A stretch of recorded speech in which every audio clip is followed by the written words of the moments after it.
I think we welcome this decision by the BJP, and we say that this is the power of 238 MPs in the India Alliance. This is what happens when the opposition makes demands that the government must listen to, and we welcome this. So is democracy under threat now? And governance is about dialogue, and I think democracy is not under threat right now because the government is listening.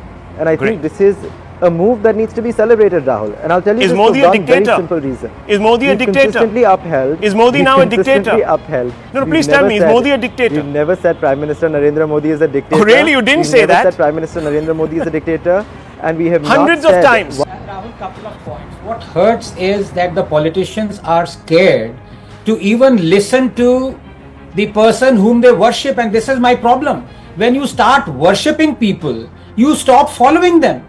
Dr. Ambedkar himself was at pains to say that reservation should be targeted and time bound. But today, no politician has the guts to follow him. But forget about politicians, they are born hypocrites. I want to talk directly to the Supreme Court and the Chief Justice of India.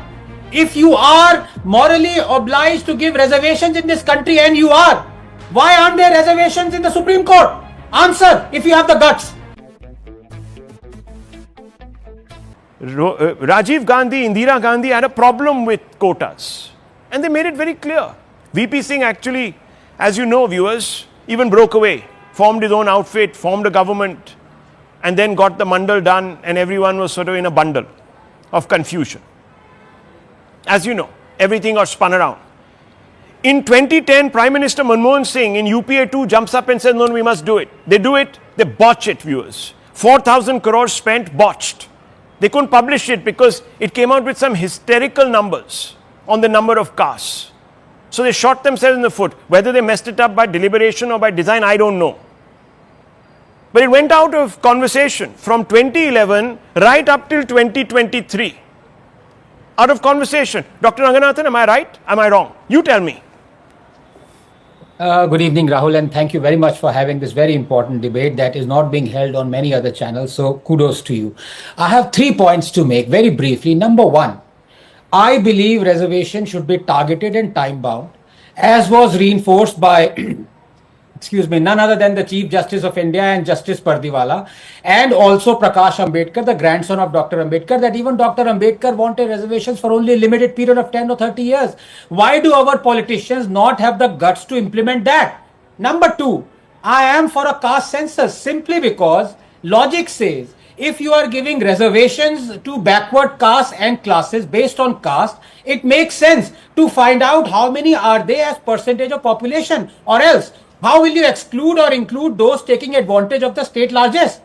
The caste census is important as long as caste reservations are there. If you don't have caste reservations, there is no need for caste census. Number three, if giving reservations as a moral obligation, and it is, I believe, then why are reservations excluded from certain domains and sectors, the prominent among them being the judiciary? Why do the judges suddenly think of merit when it comes to appointing their own, but think of quotas when it comes to appointing doctors, scientists and other professionals? Is that not hypocrisy? And talking of hypocrisy, quote, I dislike any kind of reservation, more particularly in service. I react strongly against anything which leads to inefficiency and second-rate standards. I want my country to be a first-class country in everything. The moment we encourage a second-rate, we are lost. If we go in for reservations on a communal and caste basis, we swamp the bright and the able people and remain second-rate or third-rate. The only real way to help a backward group is to give opportunities for good and able people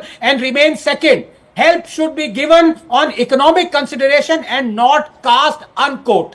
Who said this? Jawaharlal Nehru. On June 27, 1961, the Congress, Rahul, has traditionally been unsympathetic towards Dalit and OBCs and the underprivileged. The Constitution mandated a commission to look into the reservation for the OBC back in 1950. Congress never constituted a commission. It was a non-Congress government that commissioned it, Mandal Commission, and a non-Congress government that implemented it. In fact, Rajiv Gandhi was against the Mandal Commission implementation. He called it, quote, a can of worms, to tell you how shamelessly the Congress placates its Muslim vote bank at the cost of underprivileged. The Congress government reinstated the 4% blanket reservation to quota Muslim in Karnataka, saying all Muslims can now avail of this quota. to say that every Muslim of Karnataka belongs to backward class and can now also avail of reservation is just bizarre and makes a mockery of the real purpose of why we have reservation in the first place, to benefit the underprivileged, the most underprivileged. This is the bottom line. When you go and scrape the bottom of the barrel, you will get nothing else but hypocrisy. Absolutely. Mr. Gawande, the Congress can have a change of heart over quotas, but the BJP can't. Only you have a monopoly over changing your position, the BJP can't. Is that the argument tonight? What is the argument? I'm not understanding the argument. So they've done what you wanted them to do. Responsive governance. Democracy is alive. Absolutely, Rahul. And I think we welcome this decision by the BJP. And we say that this is the power of 238 MPs in the India Alliance. This is what happens when the opposition makes demands that the government must listen to, and we welcome this. So is democracy under threat now? And governance is about dialogue, and I think democracy is not under threat right now because the government is listening. And I think this is a move that needs to be celebrated, Rahul. And I'll tell you, is Modi a dictator? Very simple reason. Is Modi a dictator? Consistently upheld. Is Modi now a dictator? Upheld. No, please tell me, is Modi a dictator? You've never said Prime Minister Narendra Modi is a dictator. Oh, really? You didn't say that? Never said Prime Minister Narendra Modi is a dictator. And we have hundreds not of said times once again that hundreds he is of our political times. enemy. The word you use is a Hindi word. No, Rahul. नहीं. आप नहीं इस्तेमाल करते. There is a Hindi point word. Those fingers at other parties. पर आप दूसरे पार्टियों को आप ये बोल सकते हैं, पर हमें नहीं बोल सकते. And let me put one very simple point. नहीं, हम आपकी बात नहीं कर रहे. I'm talking about the ecosystem, the Congress Indi ecosystem. You have used a word, a Hindi word which escapes me. The literal translation is dictator. What is that word? My Hindi is not the best. At this point, come on, help me out, Mr. Gawande, help me out. I don't want to raise doubts on our Prime Minister. But Rahul, this is not about the words used against the Prime Minister, but about a very important decision taken in the benefit of this country. Okay. And I'll tell you why, right? For many months now, we've seen debates across the country about which communities should get reservation, how much reservation. In a state like Maharashtra, you've seen flip-flops from all sides, including from my own party, on how to grant Maratha reservation, how to grant Lingayat reservation, how to grant NT-DNT reservation. Yes. The only solution, as the NCP-SP has been vociferously saying for the past several years now, is a comprehensive bill on reservations that can only be brought about. Mr. Gawande, do you think in a progressive 21st century India, I'm asking you, forget the politics, let's talk policy, okay? Do you think in a progressive 21st century India, where people like you, millennials, are growing up on the principle that merit should define everything, not nepotism, not identity, we should be falling back constantly on identity, and you now want to abolish 50%, you want to go up to 80, 90%, so everything is going to be reserved. Where is the incentive for young Indians to work? If everything is going to be given to them through a quota. Consensus. No, come on. Don't talk about consensus. Talk about policy now. You want to talk policy? Let's talk policy. No, should we have caste-based?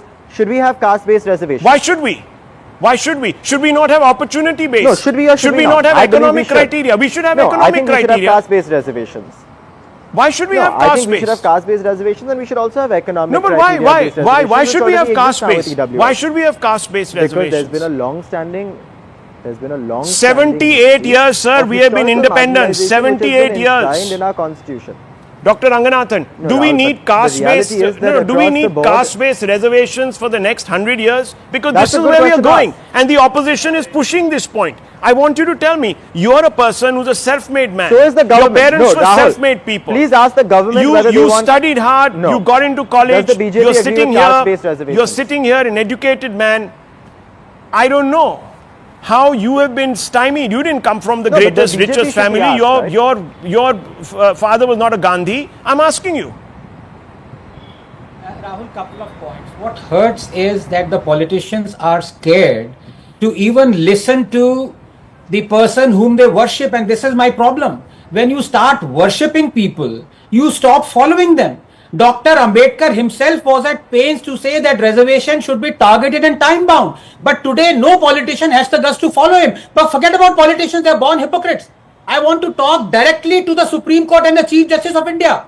If you are morally obliged to give reservations in this country, and you are, why aren't there reservations in the Supreme Court? Answer, if you have the guts.